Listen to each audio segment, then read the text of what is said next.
তাহলে এখন তোমরা চলে যাও।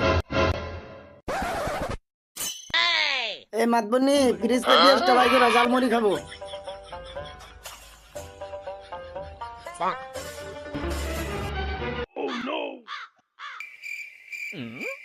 মালটা বুঝালন ভাই ঠিক আছে কিনা। আচ্ছা দেখে নিতেছি। 1 কোটি টাকা দামের পেঁয়াজ, এর থেকে তো আমারটাই বড় ছিল। আব্বা চালু আয়ো, সায়েন্স টিচার ফোন দিছে। আমি বুঝলাম না তোর সায়েন্স টিচারে কি এমন আর্জেন্ট কাম আছে যে তোর প্রতিদিন তাড়াতাড়ি যাইতে কয়। আর আজকে দেউম তোর সায়েন্স টিচার তোর কি কাজ করায়। দেরি করে গেলে পাওয়া যাবে, টিচার তো ল্যাবে চলে যাব। আচ্ছা চল, দেরি তো হইবই। আমার কি আগের মতো বয়স আছে? আমি কি আগের মতো হাঁটতে পারি যে তাড়াতাড়ি যাবো? এই জন্যই তো বলে একটা বাইক কিনে নাও, তাহলে তো আমি চালু যেতে পারি। হ, বাইক কিনা দেই আর তুমি বাইকের পিছনে মাইয়া লয়া ঘোরো লেখাপড়া বাদ দিয়া। কাজ ছাড়া ঘুরবো না, একটা বাইক কিনেই দাও।